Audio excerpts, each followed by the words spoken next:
Welcome to Scoop and Scale, where we dish up the science and weigh facts about mostly equine nutrition. I'm Jill Jackson, lifelong equestrian, podcast producer, and owner of 3 ponies. I'm a dressage rider and at-home horse keeper, living the challenge of managing 3 easy keepers on multiple acres of Iowa pasture. And I'm equine nutrition consultant, Dr. Claire Tunis of Clarity Equine Nutrition. I develop diet plans for horses ranging from metabolic seniors to Olympic athletes. I also consult for equine nutrition companies. I'm a scientist, dressage rider, and pony club mom. Claire and I have been horse friends for almost 20 years, and we've been collaborating on this podcast for the past year. And like most good horse friends, we're always talking horses. We're always talking about the challenges of managing our horses, our riding struggles, feeding horses, and what's going on in the wider equine community. This podcast is a place for us to have conversations mostly about equine nutrition. It's for anyone who wants to make better choices when it comes to feeding their horses. And before we get started, a quick disclaimer. The information in this podcast is general and not meant to replace the individualized advice of your own qualified equine nutritionist or veterinarian. And while I have a PhD in nutrition, I'm not a veterinarian and can't give medical advice. Thank you for joining us and hope you enjoy the following episode.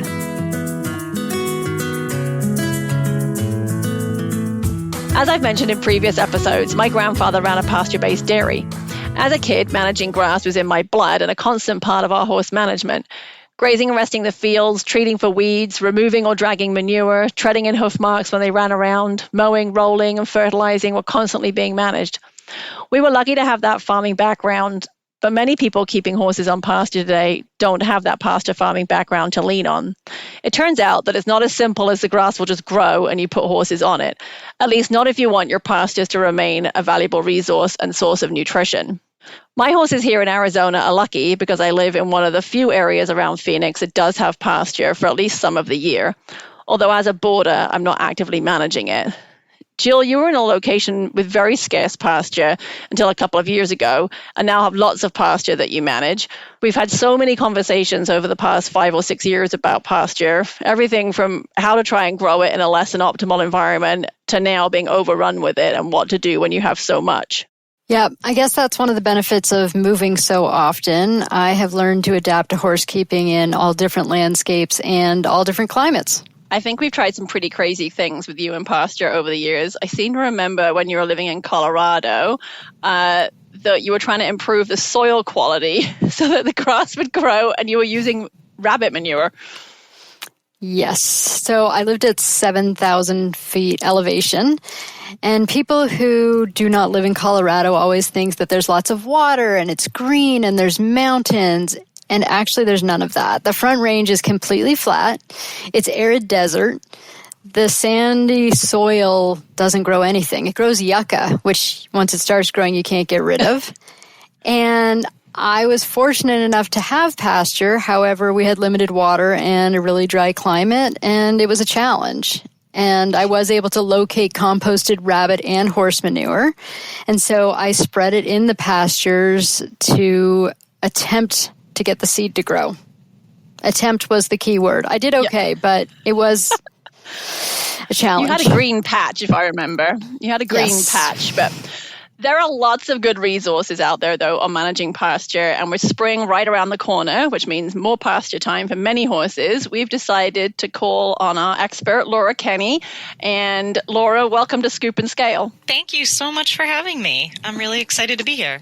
Laura, you are part of the Penn State Extension Equine team and have your bachelor's in science from Rutgers University in animal science and an equine specialization and your master's from Rutgers in plant biology. Is that correct? Did I get all that? Yep. And today you work with horse farm owners and managers with on-farm environmental stewardship, and that includes pasture management, manure management, and using best management practices to make their farms efficient and eco-friendly. There's so much for us to discuss today, but could you start out by explaining what a university extension is? Yeah, of course. A lot of people that I talk to have no idea what extension is, so I love getting the opportunity to explain it. You may be familiar with the youth component of extension, which is 4-H. So, 4-H clubs, they can be horse-related, they could be rabbit, they could be anything. But Extension also has an adult outreach and education component. So Extension is tied to the land-grant university in your state, if you're in the United States. Some states have one, like Pennsylvania. Penn State is the land-grant university. Other states may have several, and so they would each have an Extension system. And so what we do is non-credit education for an adult audience. So I get to specialize in horses, and I'm really lucky that I can do that. So mostly I work with horse farm owners and help them figure out how to do their pastures, their manure management, and all that sort of stuff. I'd certainly run into people not knowing much about Extension or even knowing it's available to them. Yeah. I mean, even when I was getting my undergraduate degree, I was getting an equine science degree, and I knew I didn't want to be a vet. But aside from that, I didn't know what to do with it. So I was very lucky that my advisor happened to be the Rutgers equine extension specialist. So she was able to say, hey, have you heard of Extension? Maybe you should look into that. And thus began my career in Extension. Nice. Mm-hmm. So when I purchased this property, it had a stand of alfalfa that was approximately 8 acres, and I had the local co-op come out and spray and kill all the alfalfa since I don't feed my horses alfalfa. They're both ponies. They're easy keepers. There was no point in me having 8 acres of it. And then I called the And then I called the county extension office, and they sent out the local agronomist, and they helped me assess the property. So we went out, we walked the fields, we discussed what I wanted for my horses to eat, and we talked about what types of seeds I could get and how much of what I should plant, and we did a soil sample at that time. And then we walked through the pastures, and we talked about the weeds in the area and what I need to be looking for. And it was awesome and free. I don't know. I mean, this was through the county, and it was a free service, and it was a great resource because I had never managed this much. I have 40 acres total, but 8 acres of grass and about 5 acres of pasture. And I really just didn't have any idea of what I was going to be doing. It was so helpful. And every county should have, maybe not every state, but every county, at least in my state, has an extension office that you can call. They may not have an equine specialist. There's only 2 of us across the state that are, extension educators. And then we've got our specialist up at University Park. But they can get you in touch with the right person to answer your questions. The person that I had come out, she was not a specialist for equine, but she knew so much about every plant in my pasture. I mean, she was pulling stuff up, and she was like, okay, look here at the base, look at the shape of the stem. And I'm like, okay, I have no idea what we're talking about, but I will trust you that you know what you're talking about. And she gave me all these printouts and emailed me after with all these weed resources. It was amazing. Yeah, that's what I do. Wow. It's amazing. Yeah. It's really fun. Yeah. Especially if you're new to an area like you were, Jill, like you hadn't, you'd not kept horses and had land in Iowa before. So like you said, you weren't familiar with some of the plants in your area. So that was really useful. I remember that. Correct. Yeah. And we're going to talk about a lot of, pasture recommendations today, but really all of them come down to making sure you're doing what's right for your location. So that local extension office is going to be a huge resource for you. Yeah, I recommend people, when I get questions about, people wanting help with pasture or managing their property or whatever, I nearly always send them to their extension agent. Because I'm like, I live in Arizona. I don't know what grows in upstate New York or Washington State or the climate specifics of Montana or, what have you, and your soil and like that. So, you're really uniquely positioned to help people with that. So it is a really great resource. But you mentioned talking about grazing. So let's do that. So I know for your graduate work, I believe that you studied rotational and continuous grazing systems for horses. I know I've covered this when I've taught, animal nutrition. I used to do that at the community college, and we went into grazing systems in some depth. But perhaps you could explain to our listeners what those two systems are and how they differ. Sure. Continuous grazing is what you see on most horse farms. Basically, you've got a set number of pastures and a set number of horses, and each of the pastures are occupied pretty much daily, right? They don't get a significant rest or a break from grazing. So rotational grazing would take a pasture like that and it would subdivide it into multiple units. And you would take those horses and you'd put them into one group and you would graze those subunits one at a time sequentially.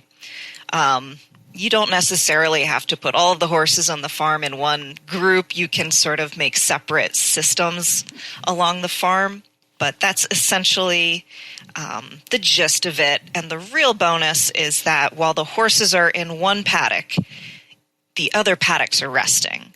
So depending on how many paddocks you have, they can get, several weeks of rest between grazings.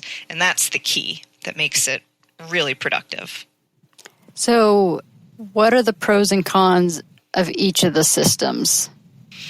Continuous grazing is very easy, as most people have found. That's, just what I see on most horse farms. You don't have to think too much about it. You just turn the horses out every day, bring them in, for night or for morning, whatever. The cons are that they tend to overgraze pretty bad when they're in the same pasture every day. So you might find bare spots where they have found their favorite grasses and they just eat it down to nothing. And then eventually they die off and get replaced by weeds. We have horses do what we call lawn and rough grazing. So you'll see this in continuously grazed pastures where they graze the same areas down to basically lawn height, maybe like 1 or 2 inches. And then there's these other areas that they completely ignore. Maybe they poop there and they're 3 feet tall and they just won't go and graze them. So we see a lot of inefficient grazing in continuously grazed pastures. Rotational grazing, you can get a lot more forage out of a smaller area, but it does take a little bit more management and knowledge. You need a little bit more fencing to separate out the different subunits. I usually recommend using electric fence instead of permanent fence for that subdivision. It tends to be a little bit cheaper and it also can be moved, which is nice because there is going to be some trial and error while you test out this system on your farm. You might find, one grazing paddock needs to be smaller and you need to move the fence around. So that's a benefit right there as well. So the trial and error part of moving the electric fence is getting electrocuted. That is my concern. I have not. Go ahead. Typically, you would turn the fence off before you move it. Yes. I'm still concerned about it. So that's the reason I've never done it before, is because I'm not sure really where to start with that. As somebody that's never used electric fence, I don't even know how to get started on electric fence. I know that I think it's Premier One sells a kit of just they're not T-posts, they're like plastic T-posts that you can just stick in the ground and keep moving. Mm-hmm. And I've considered that. But do you have any tips and tricks for those that are a little scared maybe of the electric fence? So I will say I'm definitely not an expert when it comes to fence installation, but definitely talk to the manufacturers. They should be able to take your phone call and walk you through the setup, the installation, all that kind of stuff. A lot of people use solar chargers for their electric fence, so they don't have to worry about, underground lines and all that kind of stuff. Okay, that's helpful. You can do it. You can do it. Yes. So is there anything key things to consider if you're trying to decide whether you should pick one system over the other? Oh, so many. The first thing that I like to think about is what horses are we feeding? You mentioned you've got 2 ponies and they're easy keepers. So maybe they don't need pastures that are super lush and have 6 inches of grass every couple of weeks. If you're feeding harder keepers, maybe you've got some thoroughbreds and standardbreds. This is a great way to increase the amount of forage that's available to them every time they're out on pasture. horses can get most of their nutritional needs from pasture. So if you can reduce the amount of hay and grain that you need to feed them, this is a great way to do that. If you have horses that do not need a lot of hay and grain, perhaps this isn't the solution for you. Yes. Well, I have way too much pasture. I have the opposite issue, and I actually lease out my pastures for part of the summer to cows, and I have them come in and clean the pasture for me to take down as much grass as they can. And I rotate them through the pasture and put the horses in behind them. But if I wanted to give my horse quality pasture that provides enough nutritional value, and I don't want to feed hay in the summer, how much land would somebody actually need to have for that? Oh, that is going to vary so highly based on where you're located. When we are talking improved pastures, we have planted forage species, we're taking care of the soil fertility, and it's a pretty thick, dense pasture. The answer would be anywhere between 2 and 4 acres per horse for continuous grazing. Which, I'm in southeast Pennsylvania. I'm from New Jersey. That's not the kind of land we usually have for horses. Right. But, if you're out in rangeland and you're just looking at native range, it could be up to 35 acres per horse. So looking at a rotational grazing system, you can decrease that land a little bit because you are sequentially grazing these subunits, and you can regraze them once that forage has recovered. And what are my options if I don't have enough acreage? Like when I lived in Colorado, I only had, the whole property was 2.5 acres, and I read up a lot about track systems. Would that be a possible alternative? I have seen a lot of chatter about track systems lately. I think they're pretty cool. I will say I saw a paper recently, I think it was a 2024 paper, that was looking at whether horses actually moved more when they were on a track system compared to when they were in a large paddock or a small paddock. And they didn't find any differences, which was pretty interesting. Yeah. So I think a track system is interesting. It could work for you if you want to provide that sort of enrichment for your horse. It would probably give them just as much movement to use a dry lot for part of your acreage. And then they can be on the dry lot when the grass isn't ready to be grazed. And then you can graze them once it has grown and recovered and is ready. Mm-hmm. Yeah, that makes sense. So my grandfather, the dairy farmer, used to say that horses are very hard on pastures, far more so than the cattle and sheep. And as a result, the horses only had access to one of his fields. They were not allowed in any of the others. So what is it about horses that makes them so hard on pasture versus other livestock species? Oh, several things. I think the first thing is their feet, right? Cattle have nice cloven hooves. They're a little bit more flexible, whereas our horses have single hooves that are great at slicing through soil, especially when we put metal shoes on them, right? Right. They tend to be more active than other livestock species, especially when we first turn them out after they've been in the stall for a while. So they will just kick and buck and fart all over your pasture. You ever seen them do those sliding stops where they just completely clear all the vegetation from the soil? That's not great for your pasture. No, I used to have to go tread those in. Like I had one of my things going and finding the upturned clods of dirt and putting them root side down and then standing on them to try and adhere it back to the ground, So, yeah. That's tricky. Yeah. Yeah. Their dentition, their teeth also make them graze a little bit closer to the ground than other livestock species. Since they have 2 sets of incisors, they can just really nip everything right down to the ground. Yeah, that's true. People might not realize that ruminants don't actually have teeth they don't have top incisors. They have a dental pad. So, yeah, it's a little different configuration in their mouth. So, yeah, that's a really good point. So something I see fairly often so clients will send photos to me of, their pastures, or I'll ask them to send, they're not sure of the quality of their pasture, so they'll send me a picture for me to look at. And, what they tend to send me is very overgrazed pastures. And when I tell the clients that these pastures are overgrazed, they're sometimes kind of surprised to hear that. Especially when it, like, I mean, you mentioned before, like they'll have these areas where there's really tall grass and then super short grass. And I'm like, well, that's an overgrazed pasture. And they're like, well, how can that be overgrazed? There's so much grass out there, right? So could you explain, like, what is overgrazing and what is it a function of? Yeah, overgrazing to me has two components. It's grazing your grass too low and too often, or just never giving it a break, right? So we have our preferable grass species out there. Horses love, let's say, orchard grass or timothy. So they're going to go to those grasses first, and they're going to eat them down to the ground.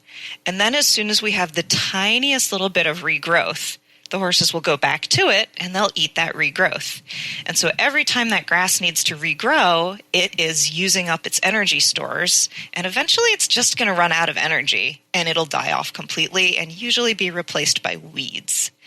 So that is sort of like the how of an overgrazed situation, how it starts. And, when we see it on a big scale, it can really wreck a pasture. So it does lead to weeds then. I mean, it can result over time in a weedy pasture. Absolutely. Yeah, weeds are super opportunistic. Well, some of them. And, a lot of times they don't need the same optimal soil conditions that our grasses do. So as soon as they have a little bit of sunlight and a little bit of space to grow, the weed seeds are probably already in the soil. They just needed that grass to leave, and now they're happy. And they seem to grow. Is it true they also seem to grow where there's more like dampness in a pasture? Like if there's areas where the water pools or whatever, you'll sometimes get more weeds growing in those areas too. Yeah. But you have drainage issues sometimes. That's probably a function of the specific plant being more tolerant of wet root conditions than grasses are. Grasses are a little picky where they want to grow, especially our improved forages that we would find in like a seed mix. Right? They like pretty specific conditions, and when we don't give them those conditions, weeds will usually take over. Yeah, that makes sense. Another thing that can contribute to horses preferentially grazing specific areas of a pasture is manure accumulation, as horses will not eat where they defecate. So what is your preferred method of pasture manure management? This one has gotten so tricky lately with the parasite management updates that we've been having. So I have picked manure out of a pasture, and it is the worst thing. If there's grass out there, I don't want to do it. It's so hard to do. It's hard work. Yeah. They make vacuums and scrapers. So if you really want to remove manure from your pastures, you can do it. Manure does have some good qualities, right? It adds fertilizer nutrients to your pastures. It adds organic matter to the soil. It is good stuff, but it does also spread those parasite eggs. So it's a little bit difficult to make recommendations now because the latest parasite control guidelines say anytime you drag manure, you should keep horses off of the pasture for the rest of the grazing season. Really? Yes.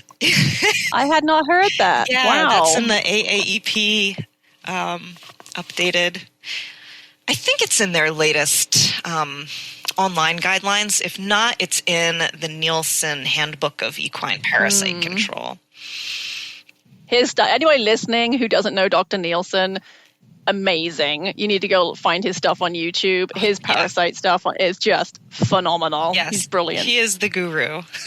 He truly is. So yeah, I definitely believe everything he says, and I love reading all of his resources, but that one recommendation is a little hard to figure out how to make it work with manure management in a field.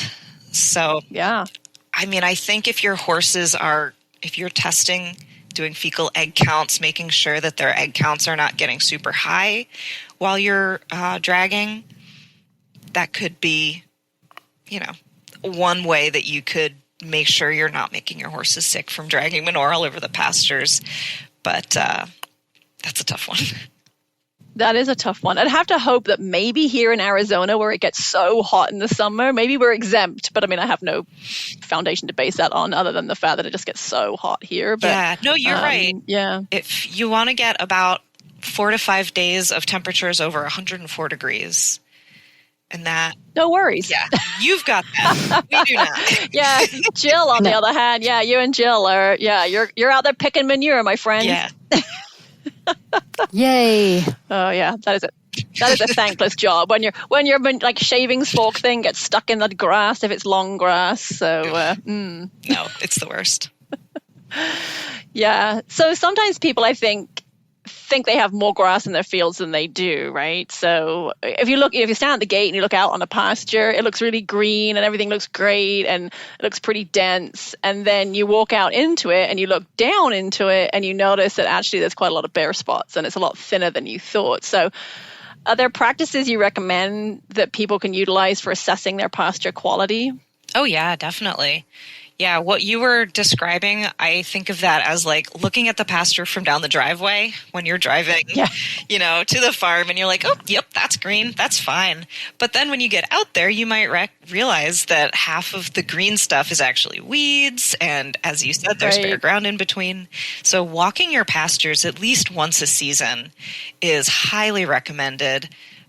There are some kind of fun, to me, procedures you can do to evaluate the condition of your pasture.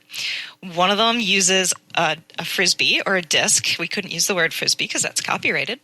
But you basically just make a little arrow with Sharpie on the edge of the frisbee and you toss it through your pasture in sort of a zigzag pattern.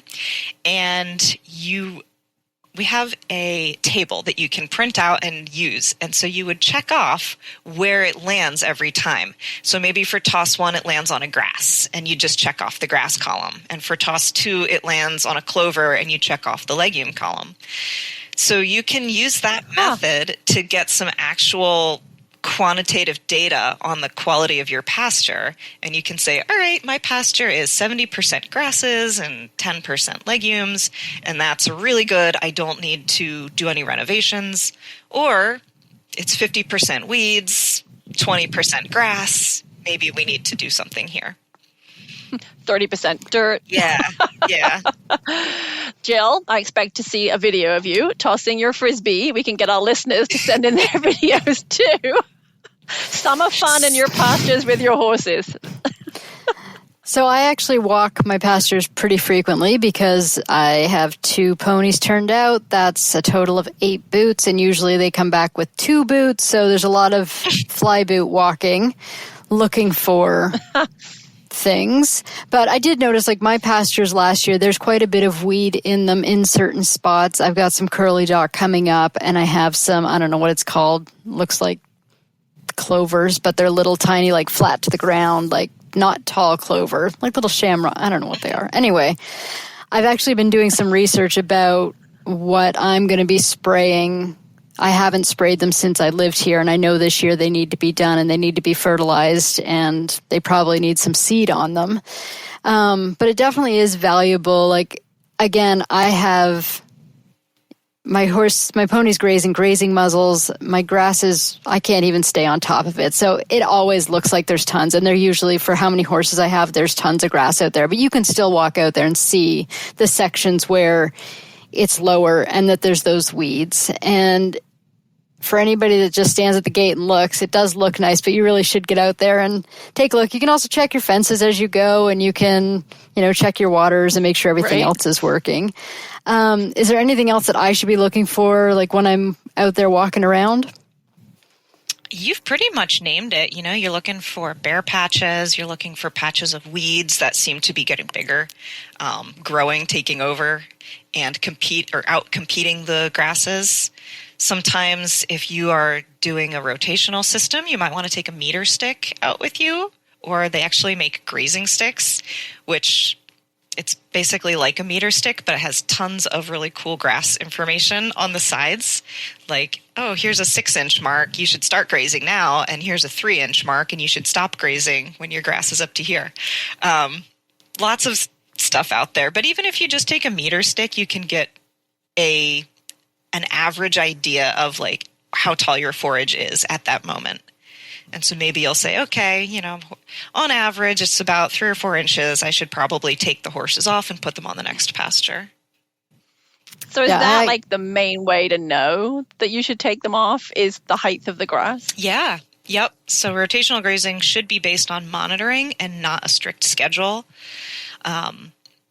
We have calculations, spreadsheets and stuff we can use to sort of estimate, okay, if you've got this many horses that weigh this much, and your pasture is this quality, they should be able to spend this many days on a pasture of this size. So we can work through all that and sort of give you a best estimate of how your system is going to work and how many days you can graze each section.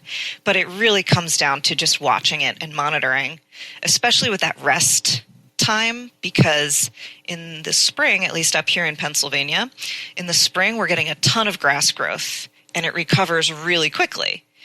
In the summer, what took 3 weeks to recover might take 6 weeks to recover. Right? So you don't want to put those horses out before that grass is recovered. You might need to keep them in a dry lot or a stress lot while you wait for the grass to regrow to whatever your starting height was. Typically 6 to 8 inches is a good starting height, depending on what grasses you have. Again, I'm speaking from Pennsylvania, so I have to keep in mind that there are listeners from other states that might be working with other grasses. Yes. Another good reason to call your local extension agent. Yep. So once I spray for my weeds and I'm getting ready to do some overseeding, does it matter when I do that? And can I just take the seed and scatter it in the bare spots? What do I need to know about this process once I spray to kill the weeds? What's next? Yeah, overseeding is also going to be very location specific. If you are in sort of the northern tier of the country, you're probably going to be planting cool season grasses. You're going to be planting them in either the early spring or the late summer.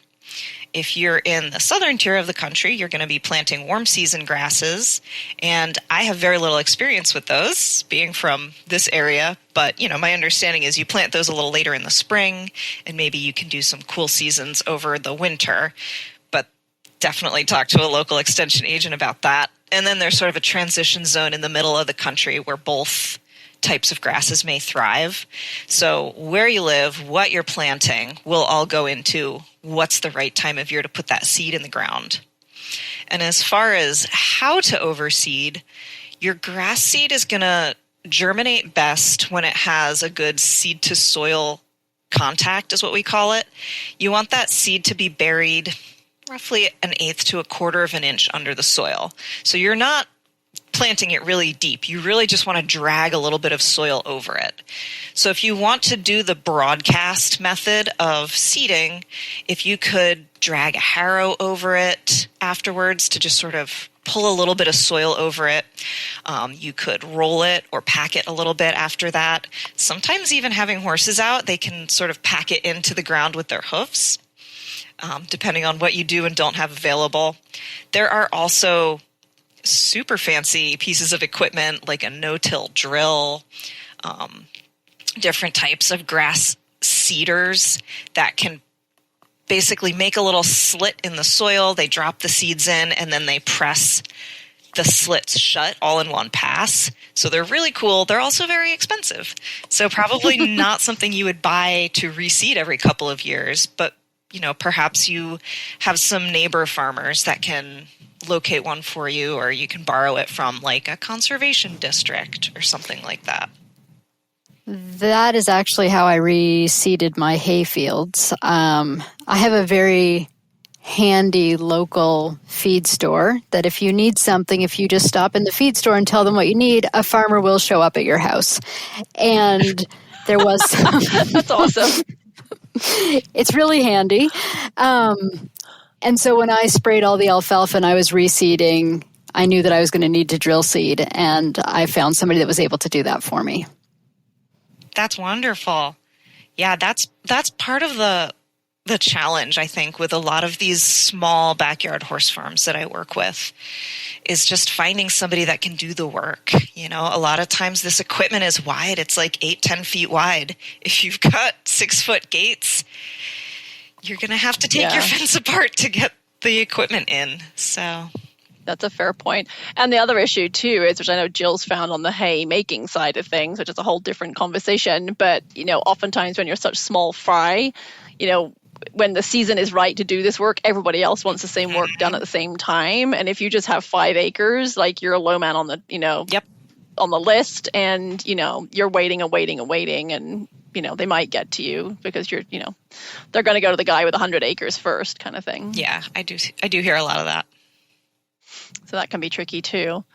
So I get asked quite often, kind of on this subject of overseeding, what kind of grass is the best grass for them. And like you said, it is a little like different by geography, right? But I know, and Jill, you maybe found this if you've overseeded or if you're hay fields, you can buy these blends of seed, right, that have different species in, and oftentimes it's like 4 cool season grasses and maybe a legume mixed in or something like that. Like, are there any blends that, you particularly like, or things you like to stay away from? And obviously, talk to your local extension agent, because like you said, I'm not going to be putting what Jill put in her field in a field down here in Arizona. To your point earlier, we do Bermuda in the summer, and then some people overseed with rye in the winter, and that's about kind of pretty much it for our pastures down here. But, can you speak a little bit to like the blends that get put together and what people should maybe be considering there? Certainly. I really can only speak to cool season blends for northern climates. A lot of them are great. There's a couple things that I like to look for in a blend. I really like a base of Kentucky bluegrass. So this is a pretty common lawn grass as well, but they make forage varieties. And because it has these lawn characteristics where it spreads, it can fill in bare spots. It's not necessarily the tallest, most productive grass in the world, but it does a good job of just providing some soil cover. I really like Kentucky bluegrass as a base for horse pastures. And then if you want to add in some more productive grasses, things you might make hay out of, like orchard grass, smooth brome grass, tall fescue with an asterisk next to it.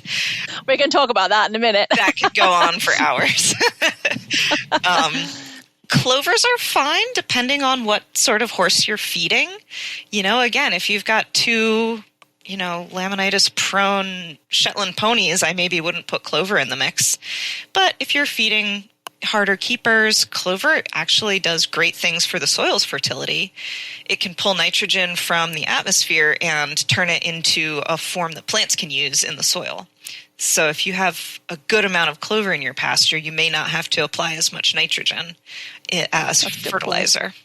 Yep. How do you stop it taking over, though? Because I've seen clover take over pastures, and it just kind of, a bit like a weed, because it's broadleaf, it kind of can choke some of those grasses out. Is that just the result of poor management, or is that, Yeah. Typically when I see clover taking over a pasture, it's wild white clover. It's not necessarily something that was in the mix. Wild white clover is, again, it's like a spreading, kind of a sod-forming type of clover. So instead of growing tall, it's just going to cover the ground and spread out. And a lot of times it'll just take over when the grass has been eaten down to nothing, and it's just the only soil cover that can deal right there. So you can spray it. I feel like it almost always comes back. So it's not just a spray and forget. It's like you have to start thinking about your soil's fertility. You might have to overseed some new grasses and think about your grazing management to make sure you don't kill those grasses once they grow. Right. So backing up to fescue, we should just touch on why we kind of went asterisk fescue. Yep. Like, what's the deal? What's the deal with fescue? Fescue is really interesting in the horse world. So tall fescue can have an endophyte, which is an organism, it's a fungal organism that lives in between the plant cells. And it helps the tall fescue survive. It makes it an incredibly hardy grass, drought tolerance, insect tolerance, disease tolerance. It's great, right? It can survive anything. After they planted it all over the place back in the 40s, they also discovered that it causes some issues with livestock that are grazing it. For horses, the issues are pretty limited to broodmares in their last trimester of pregnancy. It can cause issues with foaling, not producing enough milk. that sort of thing. So we definitely want to avoid it on breeding farms. For the average performance horse, it doesn't seem to do enough to cause problems that we can see, that we can notice in their performance. There's been some research on it, and as far as I know, maybe you know more about this, I haven't seen any recommendations to stop using endophyte-infected tall fescue for performance horses. Have you heard anything on that? No, I haven't heard anything either. I know that when if people are wanting to, because there are endophyte-free types of, especially for hays, right? But I will say that my recommendations to mare owners is always, I just steer clear of fescue, because, it's easy for someone to say that they're selling you an endophyte-free fescue, but, I tend to be a little bit suspicious of how do you really know that's endophyte-free? Unless you put it in the ground yourself and bought the seed and grew it. I don't know if I was a mare owner, I would want to take that risk. So I always just kind of tell people to stay away from fescue with brood mares, even if what they're being told is endophyte free. It's just, to me, it's not worth the risk. But yeah, so it's worth keeping that in mind, right, when you're putting pastures in, if you're somebody who thinks you might want to breed at some point. Definitely. So as you said, they do make endophyte free varieties. The endophytes are within the plant. It's not like a fungus where it can send its spores out over the field and infect other tall fescue plants. It's all completely contained within the plant, so it can't infect other fescues, but the other fescues may be stronger and better able to sort of creep into that pasture that you planted with endophyte free. So it can not quite revert, but it can get outcompeted by the toxic type. And they're also now making novel endophyte tall fescue where they have replaced that endophyte with a different one that helps keep the plant hardy but doesn't cause any livestock problems. So I think that's pretty interesting. If you want more information on, what varieties are endophyte free and what varieties are endophyte friendly, talk to your extension agent or your seed dealer. They'll have all the answers. So I've reseeded my pastures. How do I know when it's ready to graze? When should I put the horses back out? Everyone's always so tempted, right, to put their horses out. They're so excited. Yeah, I hate seeing people's hearts drop when I tell them that really you should keep horses off for about 6 months if you want those grasses to develop a good, strong root system so that they can withstand a drought, they can withstand grazing. If you put those horses back out too early, they'll either grab the grasses by the roots and there goes that grass plant, or, they may deplete those energy reserves too quickly for the plant to be able to regrow after that. So generally, if you can give it 6 months or even a year, that's ideal. When people can't do that, what I will tell them is leave it alone, let it grow until it's about 6 or 8 inches tall, and then mow it halfway down. So maybe 8 inches to 4 inches. Right? Grasses like to be mowed. It helps them thicken and spread out. Do that 2 more times so that you are letting it grow, mow it down, let it grow, mow it down. Do that a total of 3 times and then graze. Yeah, I actually did, this is funny, when I was in high school, one of my senior year biology projects was growing flats of grass and clipping them with scissors and then weighing how much grass came off of them. And the one that I didn't actually clip at all ended up getting really moldy around its roots and stuff. And it all ended up sort of dying because there was not enough airflow going between, to the roots. And then, yes, it was, you wouldn't think it, but the more you, like you're saying, taking half off every time it got to a good height and cutting it down, I did end up with a lot more grass. Nice. So, yeah, that was my high school biology project. But last year here in Phoenix, we had national newsworthy summer. I mean, it was brutally hot, and some of the barns that do have pasture, they didn't all get the irrigation that they'd hoped, and this Bermuda fields were really struggling. And there were concerns last fall. I mean, Bermuda goes dormant for the winter anyway, so it looks dead all winter. But they were really concerned that, is it going to come back this spring? And we're just starting now. We had some really good rain last week, so things are starting to kind of green up again. But how do you tell if your pasture's just like dormant or whether, it's dead? Yeah, that's an issue we're having right now too. We had a crazy drought last summer, last fall, even into the winter. I think some areas are like 6 inches of precipitation behind where they should be. So you can walk your fields and pull up a grass plant, try to pull up the roots and all, and start digging around near the base of that plant, right? So you can look at where the shoots are coming up, where the roots are coming down, and just start squishing it, right? You should be able to find some green or white plant tissue there that will tell you it's still alive and it's still able to keep growing. If the whole thing is dry and sort of crumbles apart in your hands, that's a pretty good sign that it's dead. If you're still not sure, you can do something called a bag test, where you take that plant and you put it into a plastic bag for a couple of days, a week, and hopefully it will start to grow some new greenery and roots if it's still alive. So we do have an article on that on our extension website if you want more details on how to do that bag test. Like a Ziploc bag, like a self-sealing bag, Yeah. literally just, and you completely seal it in? Yeah, I believe so. Yeah, you just need to give it some humidity, some moisture by closing that bag, and give it some sunlight. Mm-hmm. Cool. That sounds like a fun little experiment. I know, it is. I ought to try it.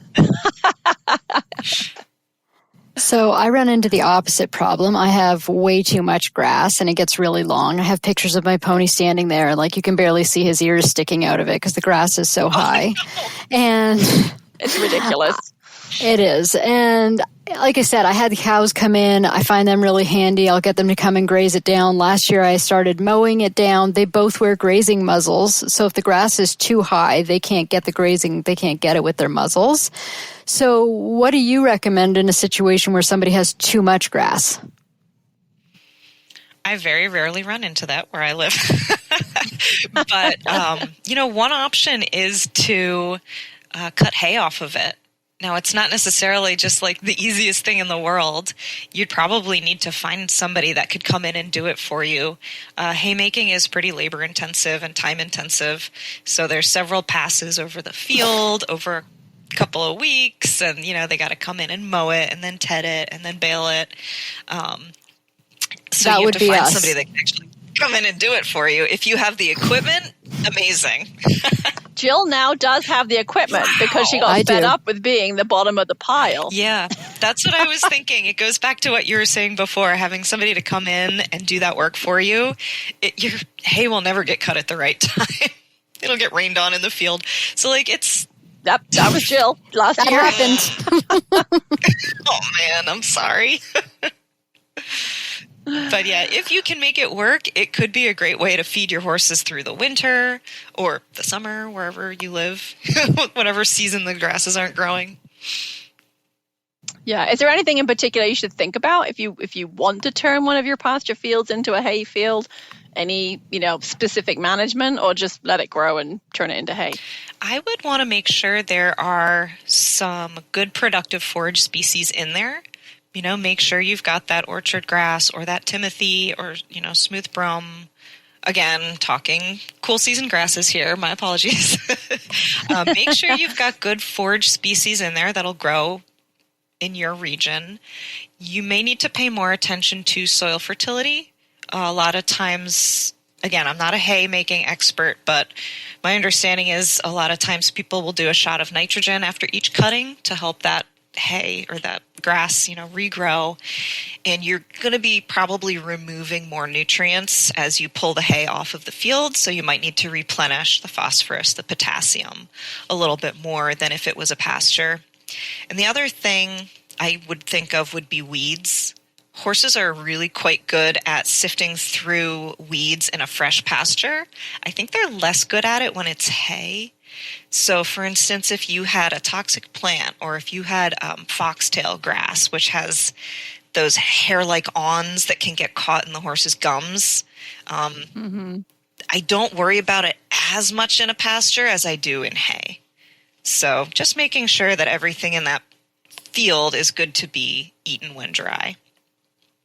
That makes sense. What annual maintenance should I do every year on my pastures? Like, should I be fertilizing them, harrowing, rolling? What type of maintenance would you recommend? Sure. So I always start with soil testing. That will tell you if you need fertilizer. It'll tell you if you need lime in, areas of the country where lime is usually needed. So that is for when your soil becomes acidic over time. I know other areas of the country, they have the opposite issue. So getting that soil test done will tell you, in my case, the Penn State test will say for the next 3 years, this is how much lime you should put down. And then year 1, you should put down this much fertilizer, year 2 and year 3. So that should get you through your fertility needs for the whole year. It'll tell you what time during the grazing season would be the best to put down those fertilizers. Other management practices, mowing is super important. I think a lot of people don't understand how great mowing is for grasses and for weed control. If we are mowing the tops off of a lot of weeds regularly, it will deplete their energy reserves and they'll die after a little while. So not all weed problems have to have an herbicide applied. We call that cultural and mechanical weed control, right? Just making sure that the growing conditions are better for grass than weeds, and mowing frequently. What else did we mention? Harrowing and rolling. Again, harrowing is a little bit more of a question for me these days. I think it's a great way to spread out manure. Are you also spreading out parasite eggs? Yes, depending on your climate, maybe the weather will take care of the eggs, maybe it won't. Mm-hmm. So on the topic quickly, like when you're mowing, I know listeners are perhaps going to have this question about this, like, because we're always told don't feed your horse grass clippings, right? So are you doing all these things and then you're leaving the field to rest? Is it okay to mow and then put the horses in there, or would you typically take the horses out because you're about to rest that, pasture and then mow it? And I'm thinking, I guess, about those pastures we were talking about, where they're eating down the bits super short. Maybe you're doing continuous grazing and you've got those long stands in the corners and what have you. Can you mow that and then just put horses back out on it the next day? I see this sometimes, and I think that once you've mowed, if you do not have these heavy, dense piles of clippings, it's fine, right? They'll dry out. It's not like you are bagging grass clippings from your lawn and dumping it out onto a field where they've started to heat up, they've started to ferment. I don't think that's as likely to happen if you're just mowing a field. Sure, if you've got a 2-foot tall pile of clippings from your mowing, yeah, maybe you'd want to kick that apart, rake it out a little bit. But if you are just sort of going down from 6 inches to 3 inches, I don't think that's enough to sit in a pile and mold and ferment. It's kind of similar to how we make hay, right? As long as we spread it out and keep that airflow, it shouldn't be a problem.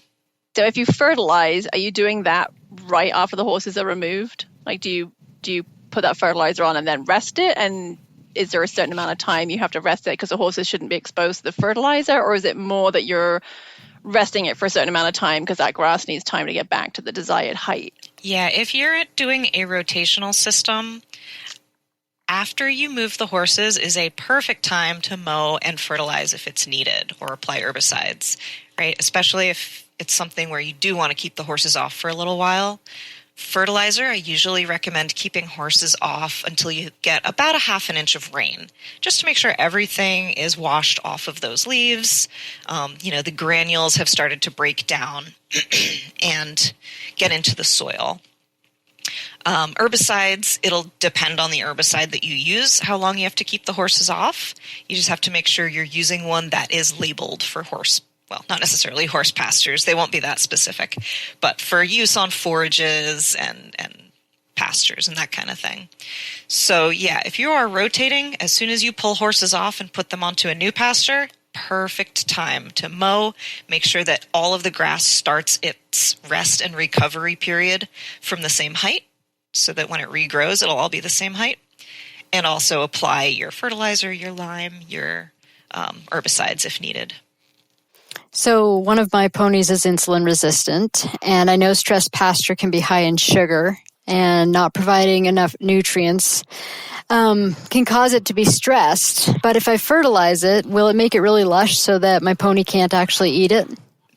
That is the ever persistent question. And I'm not sure I have an answer. When you are grazing those little nubs that are right close to the ground, that is where the plant keeps most of its energy stores, right? Most of its non-structural carbohydrates. So that is putting your pony at risk. The plant is stressed, so it's more likely to accumulate more non-structural carbohydrates, another risk factor. Now, if we go the other way and we let it grow tall and we fertilize it well, it won't be as stressed, but the horse will be able to eat more of it. So I'm not sure if the research has an answer for that. Is it better for them to eat more lower sugar grass or a smaller amount of high sugar grass? I couldn't tell you that, but it's definitely better for the grass to not overgraze it. And I would think if you had a muzzle on those ponies on the better quality grass, it should be a little bit safer. But I absolutely always defer to the veterinarian that is seeing that horse. They should be the ones telling you, this pony can graze, this pony can't graze. Yeah, it's always the conundrum. Those IR ponies, they're tricky. Yeah. But muzzles are your friend, for sure. So we did touch on weeds a little bit. And if I have an issue with weeds, and I know growing up, we used to go out and hand pull a lot of things. We used to have dock leaves in the fields in England growing up, and we would hand pull those. But then occasionally there'd just be too many of them, and they'd get ahead of us as the season went on, kind of thing, and we'd end up spraying them. And I think you mentioned before, obviously making sure you've got herbicides that are safe for horses. But again, you're going to have to remove the horses from the pasture for some period of time, I'm guessing, no matter what kind of herbicide you end up using, right? And then the amount of time they're off is going to depend on the product that you use. Yes, that's exactly right.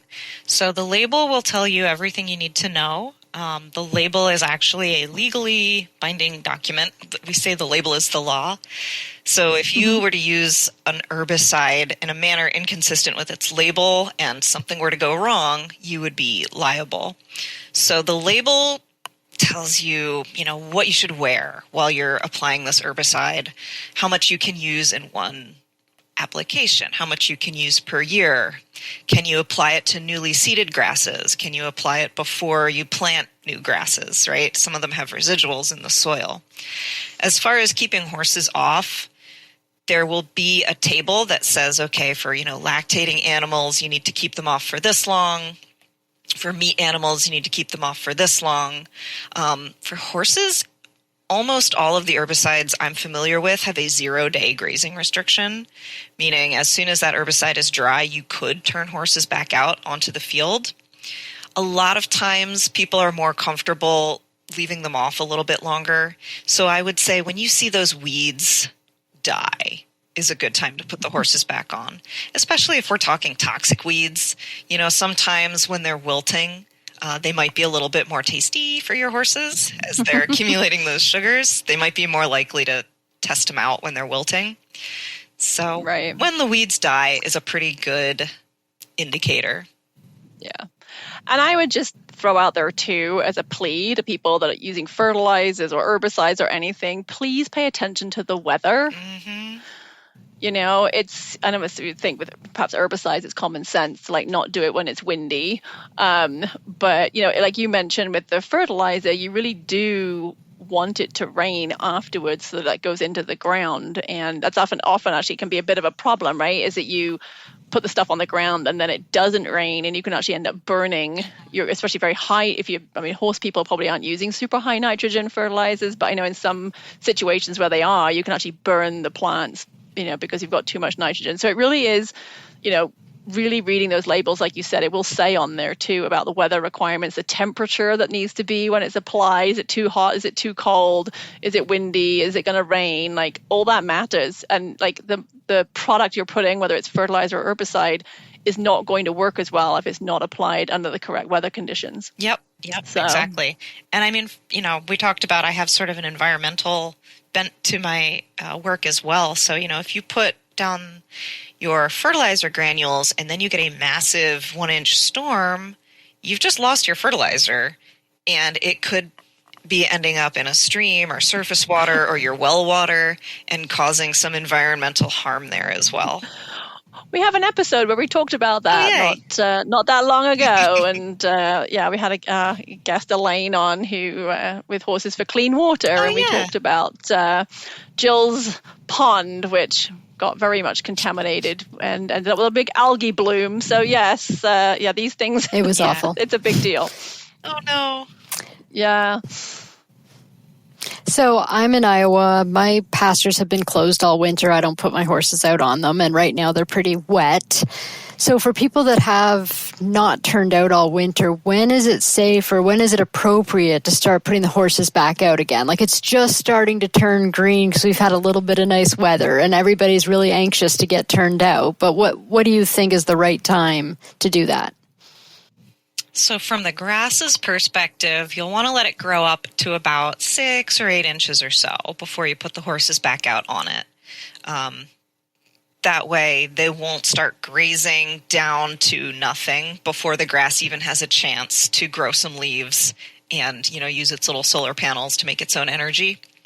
From the horse perspective, again, I'm concerned about your little ponies. So we know that early spring is when NSC or sugar levels are highest in the pastures.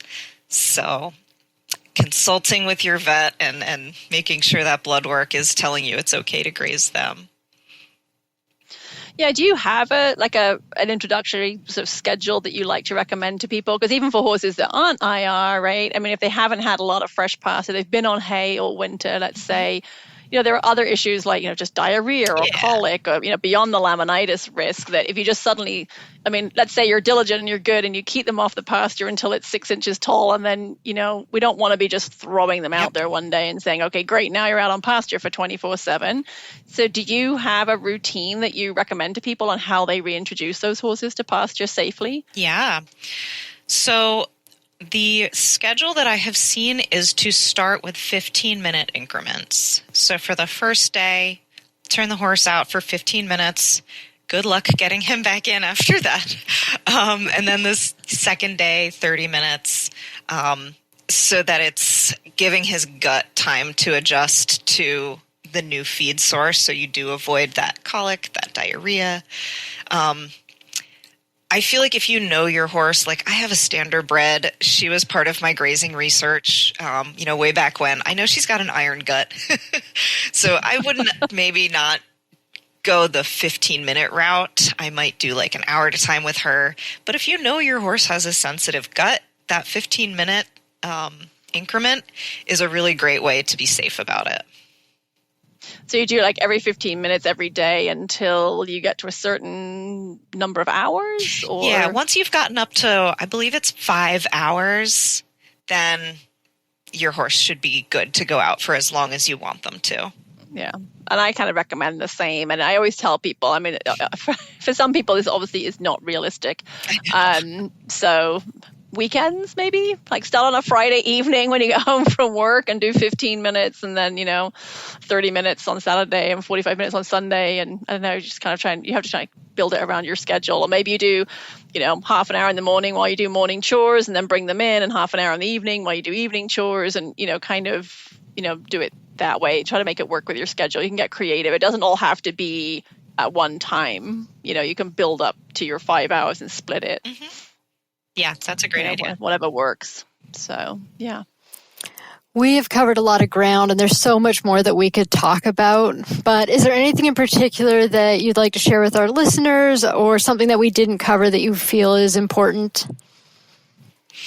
I don't think so. I just wanted to reemphasize how useful your extension agent can be. And, any of the stuff that we talked about today, there may be more of a local advice that's specific to where you live. So make sure you reach out to them and get that information. You can find a lot of information on the internet, and I would recommend when you're searching for anything, pasture related or even horse related, use a trusted website. I like university websites because I work for a university, that sort of thing. So just think about who is writing the information that you are reading. Good advice. Thank you so much for being our guest today. To learn more about pasture management, check out Laura's website at Penn State Extension. We will put a link in the show notes. She has a lot of great articles and information on there. And for our listeners, if you'd like to be a part of our conversation, please send your suggestions for future topics and equine nutrition questions to info@scoopandscale.com, and is spelled out. You can also find Claire at clarityequine.com. And we know that if you're like us, you're probably listening to this while you're driving or doing barn chores, multitasking, doing something with your hands, and that your hands aren't free. So when they are free, if you'd share it with your friends on social media and also subscribe on your favorite podcast platform, it helps other horse lovers like you to find us. For the Scoop and Scale podcast, I'm Jill Jackson. And I'm Dr. Claire Tunis. Thanks for riding along with us.